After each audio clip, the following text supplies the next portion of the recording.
السلام علیکم ناظرین، جب معاشرے میں خدا کا خوف ختم ہو جائے تو انسان سے کچھ بھی ہو سکتا ہے، اور افسوس کے ساتھ یہ کہنا پڑتا ہے کہ ایسی ہی ایک صورتحال حالیہ دنوں میں شیخو پورہ میں دیکھنے کو ملی۔ ایک 12 سے 13 سال کے بچے عاقب کے ساتھ جو کچھ بھی ہوا اور پھر اس کے بعد جو واقعات سامنے آئے وہ کئی سوالات کھڑے کر گئے۔ اطلاعات کے مطابق عاقب اپنے محلے کے چند بچوں کے ساتھ ایک لوڈر رکشے پر قریبی آبادی خانپور میں میلہ دیکھنے گیا تھا۔ یہ ایک غریب خاندان کا بچہ تھا جو روزمرہ کی مشکلات کے ساتھ زندگی گزار رہا تھا، اور ایسے گھروں کے بچے اکثر گلیوں میں کھیلتے اور وہیں بڑے ہوتے ہیں۔ رات تقریباً 2 سے 2:30 بجے کے قریب جب یہ بچہ میلہ دیکھ کر واپس آ رہا تھا تو راستے میں پولیس نے ناکا لگایا ہوا تھا، اور مبینہ طور پر پولیس نے رکشہ روکنے کا اشارہ کیا، لیکن رکشہ نہیں رکا اور آگے نکل گیا۔ اس کے بعد یہ دعویٰ کیا جا رہا ہے کہ پولیس نے رکشے کا پیچھا کیا اور رکشہ ایک گلی میں داخل ہوا، جہاں مبینہ طور پر پولیس کی گاڑی سے ٹکرانے کے بعد الٹ گیا۔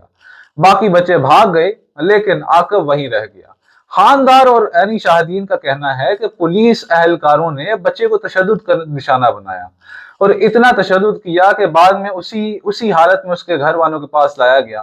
ماں کا کہنا ہے کہ جب اس نے بچے سے پوچھا تو اس نے صرف یہی کہا کہ انہوں نے مجھے بہت مارا ہے، اور اس کے بعد بچے کو ہسپتال منتقل کیا گیا لیکن وہ جاں بر نہ ہو سکا۔